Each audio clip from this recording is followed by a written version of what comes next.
I'm Farmer Dave. I'd like to talk to you a little bit today about guerrilla gardening. This is something everybody can do if they want to, help make a change in the community. And it's really easy to do. Nobody has to really spend any money or put too much into it. All you have to do is find things that you could use that are recycled. For example, if you want to do benches at bus stops, you can use tree trunks or old pieces of wood and carve them out. And what I like to do is try to find places that really need help in the city or wherever urban area you're in. And if you can plant something and make that place much beautiful for the birds and the animals and everyone who shares that, I think that it's something that we could do as a revolutionary thing and really make change in our world. So here are some pictures I was going to show you of some examples of guerrilla gardens. Usually I will target a spot that is in desperate need of help, usually one that's barren and deserted. And if it belongs to someone that owns a business, I usually ask permission. But for example, this is a bus stop. You can see it's just got nothing, not even anything to sit on. Here we came in really easy, put some tree stumps as benches. We come in the middle of the night, so we go ahead and do this at night when there's less traffic. We put really drought-tolerant plants like pomegranates, which will provide shade and fruit, something natural to sit on, aloe vera in case you have a sunburn. Here's an example of an area by the train tracks in Los Angeles. Kids walk up and down, that you could see the trail there on their way to school.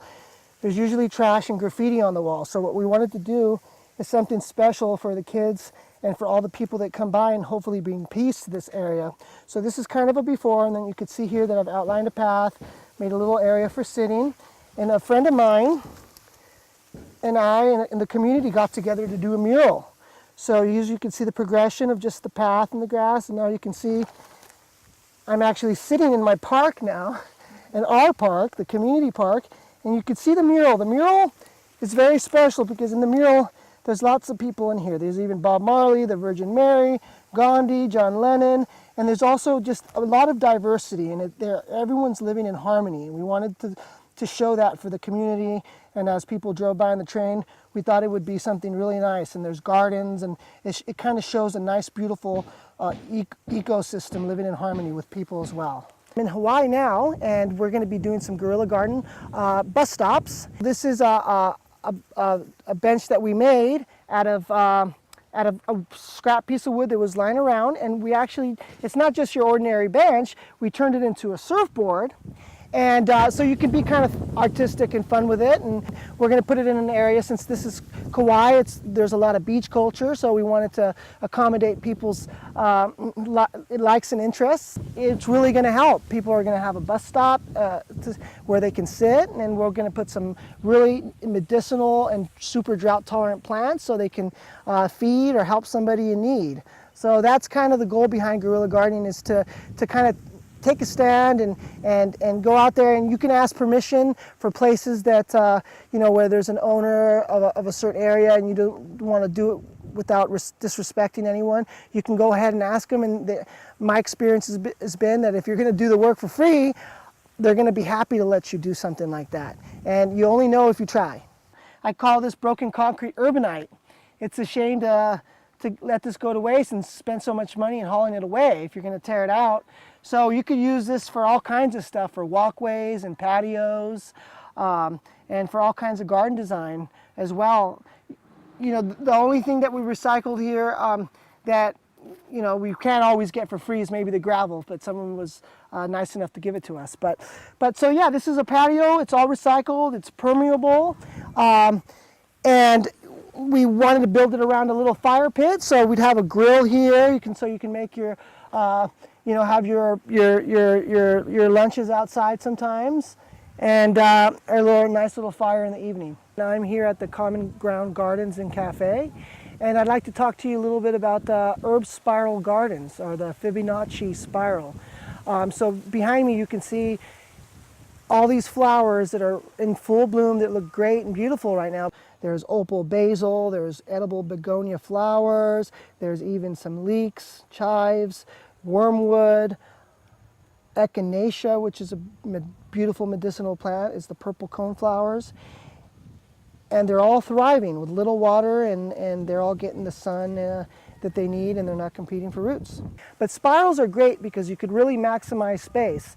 Say you have a random number 30 plants and you don't have 30 feet of open ground space. So you can build up and go vertical by using all kinds of resources. You can use rocks, coconuts, anything, bricks you can get your hands on. And you go in a spiral, you get a mound of soil and go in a spiral upwards, and it's great because there's no competition with the roots and there's plenty of space for all the plants to thrive and get the sun that they need.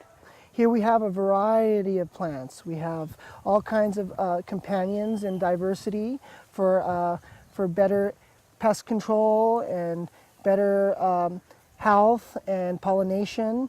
We try to fit a diverse variety of plants for all kinds of reasons. They're kind of like musicians in an orchestra, and the more different instruments you have, the better the music sounds. So we have all kinds of stuff here. We're growing peppers of all kinds.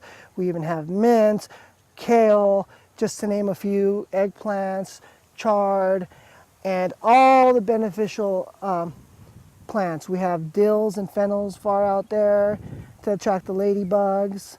We have chives to kind of repel the aphids, and yeah, you can see that our aisles are mulched, so we don't degrade the soil by walking in mud all the time. We sheet mulched it. We just put cardboard right over the weeds and put wood chips, and that solves our weed problem.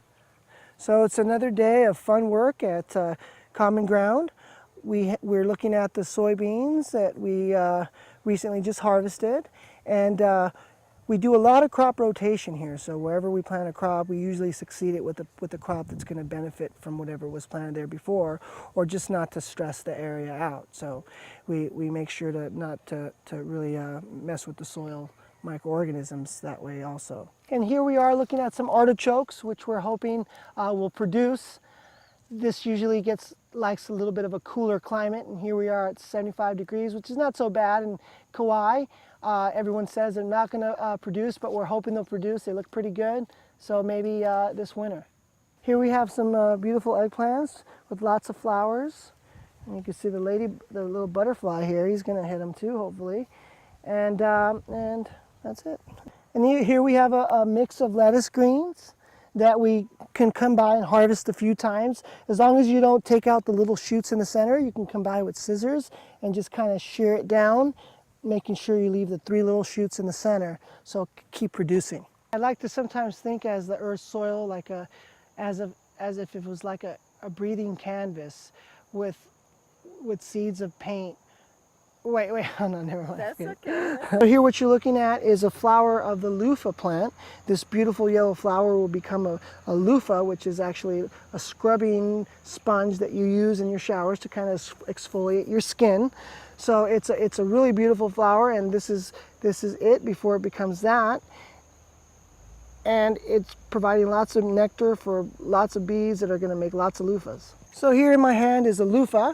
It's actually in the cucumber family. It's edible, but not as tasty as a crisp cucumber. You can eat it when it's young, but if you don't worry. You'll still have a use for it. You'll be able to take a shower and scrub your body with it. So this will dry up, and the skeleton could be used to scrub your body and exfoliate the cells, and it'll have lots of seeds to grow more. Just like the diversity that you'll find in a garden, all the beautiful flowers and insects, is just the way we should look at humanity. All the different races and colors that we're all so intricately important if we come to the garden and create abundance and grow food and everything that we need for life.